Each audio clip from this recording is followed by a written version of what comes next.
Hey, what's up? This is Jimmy Brown here from Guitar World, and I'm going to show you how to play one note that could possibly change your whole life, if not your guitar style. And that's this. Or this. And what that is, it's a bend vibrato. What you're doing is you're bending up to a note, and then you're giving it a little shake.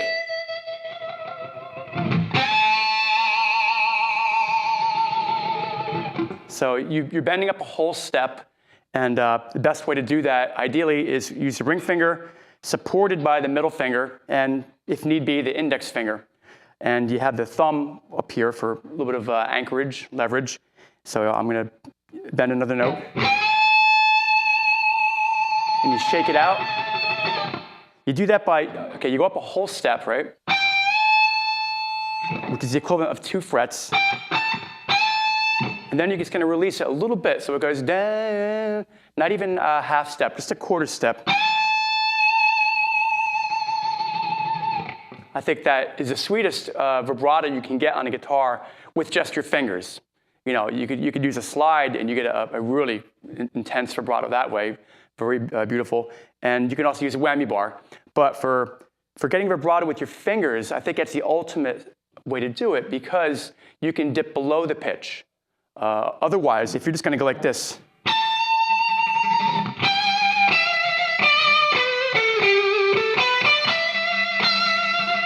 you have nowhere to go but up, right? You can't go below the note. You can only go up. And that's a completely different feel. It's not quite the same as going,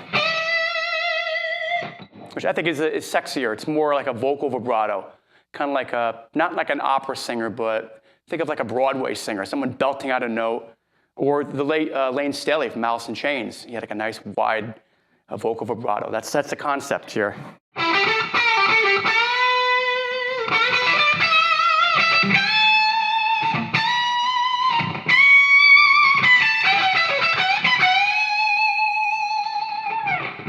If you can do that, that adds so much personality to your playing.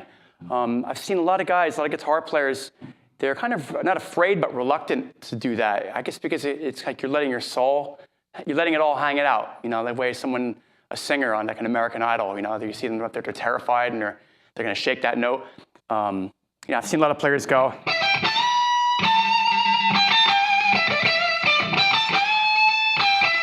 Like they'll shake all the notes except the one they're bending. And you're avoiding the sweetest possible vibrato, you know, with your fingers. So here's some tips on doing bend vibrato. The easiest place to bend any string is at the 12th fret. And the reason for that is that the 12th fret is the exact midpoint between the nut and the bridge. So the string has the most slack at the 12th fret.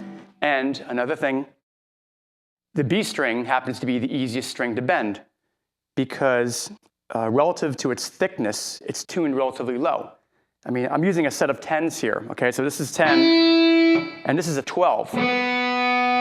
Now, that's tuned down a perfect 4th.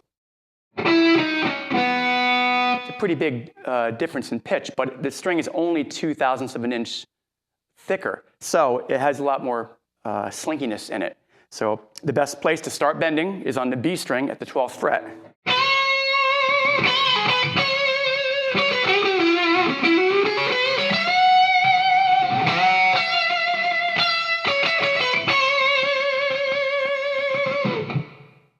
And let me show you the mechanics of how this is done. It's really, it's all in the wrist. It's a wiggle of the wrist back here. And the thumb is kind of holding the neck, and the hand is shaking out. Let's try to get a bird's eye view of this. I'll turn around, we'll zoom in on the camera, and you watch me do it from my point of view. Okay, here's what it looks like from the player's point of view.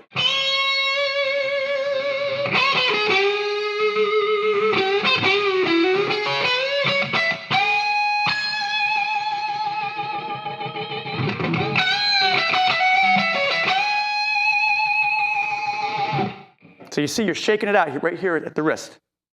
Okay, once you get the hang of bending the B note at the 12th fret on the B string, right? Because we determined that's the easiest note to bend. Work your way down and up the neck as well. And you'll notice that the strings get tighter and tighter. So typically you would be playing in E, and this is a very popular bend.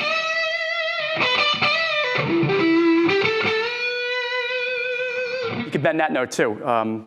Within the minor pentatonic scale, you could bend from the 4th up to the 5th. Shake it out. Flat 7th up to the root. And then from the minor 3rd up to the 4th.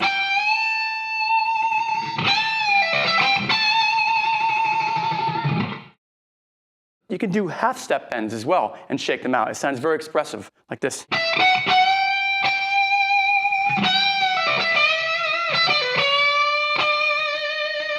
Here I'm going from the 2nd or 9th up to the minor 3rd.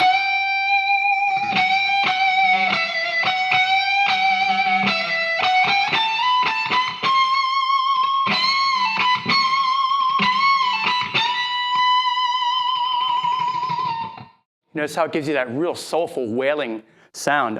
That's what you want. You want to use your ears to guide you, and it guides the muscles and bones in your hands and tells you how fast to push.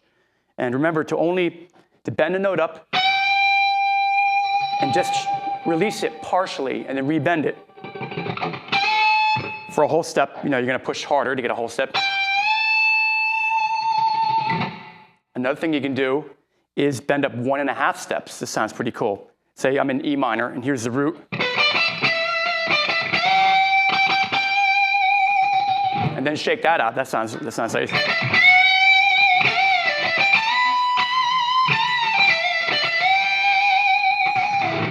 You can also bend the 5th up 1.5 steps to the 7th.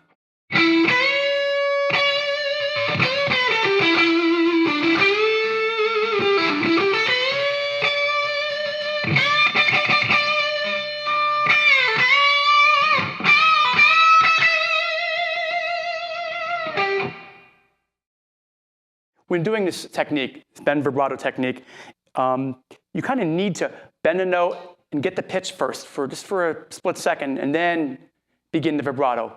I think it's the same thing that singers do. They have to get the note, and then you have to say, like at the end of a song, and you hear them, yeah, and then they add that vibrato.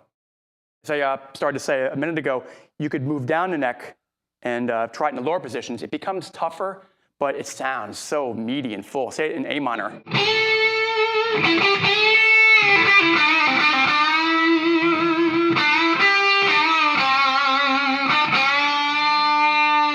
You could try to do it with one finger. It's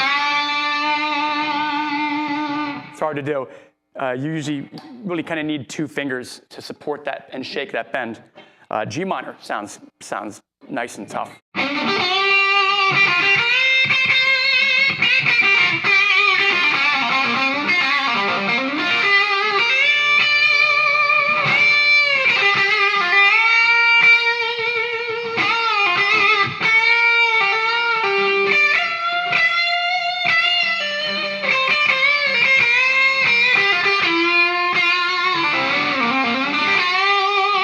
Of course, the king is just bending up to the root.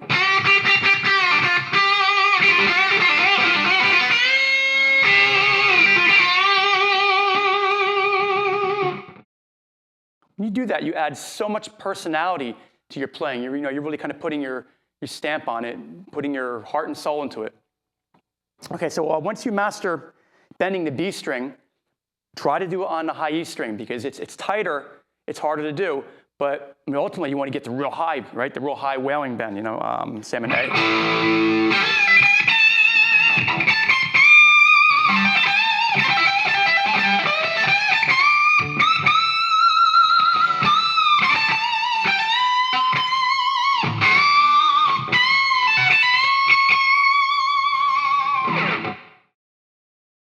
Of course, there's a major pentatonic scale, which looks just like the minor pentatonic, but it's 3 frets lower. So if I'm playing in this E minor box here, and I'm doing all those bends,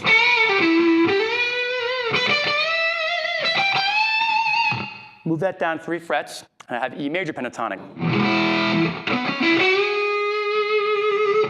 That's a real sweet bend, going from the second or ninth up to the third, and giving it that nice sweet vibrato. And then you have the fifth, you can bend up to the sixth.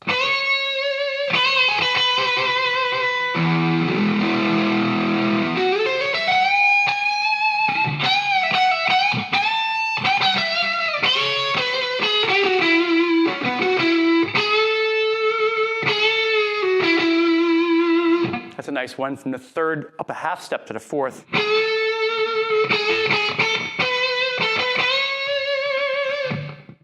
Here's a cool little exercise in getting this bend vibrato technique down. Just play a major scale, but try bending up to each note from the previous scale degree, the scale degree right below it, be it a half step or a whole step, and then give it that nice little, adorn it with that nice bend vibrato. It's more challenging than you would think it would be. So, for example, I'll use the key of D. I'm going, I'm going to go.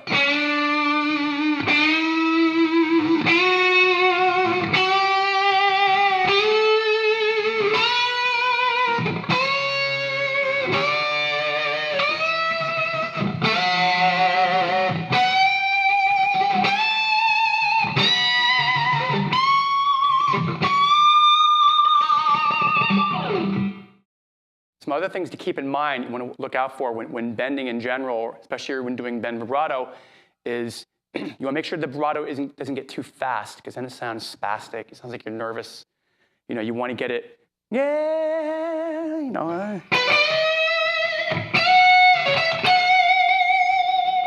You know, give it some authority, you know.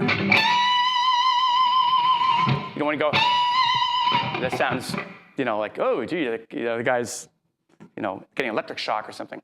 Another thing that really affects it is your tone. If you feel like you're not getting enough sustain, you're going to want to hurry up and get the vibrato in before the note dies. So dialing in a lot of sustain, a lot of overdrive is a great way to train yourself to get that muscle memory and the ear training to get the vibrato just right. When the note, you have a lot of hang time on the note where it just stays there, you can, you can go. Gives you a lot of time to get that feeling of how fast it should be going. Finally, one last thing you want to experiment with is just using different pickups. You get your woman tone, or Ozzy Osbourne calls it the cow tone, on the neck pickup, but it's good for playing high bends.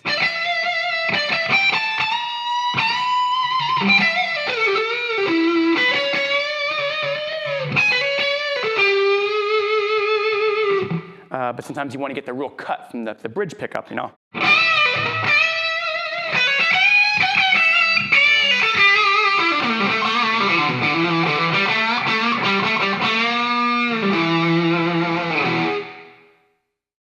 By the way, bend vibrato, it's really hard to do on the D string or the A or the low E. So it's meant for the G, B, and high E.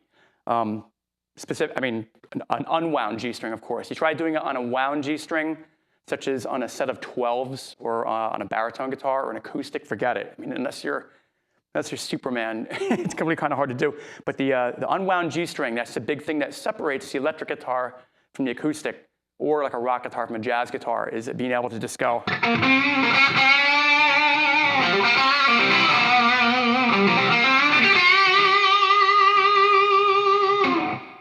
So have fun with it. Make it nice and bold and sexy, and remember, you're playing. You want to play for the potential groupie sitting right in front of you that you're trying to maybe pick up, and not for all the guys standing there with their arms folded. You want to make it musical, and this is a great way to do it.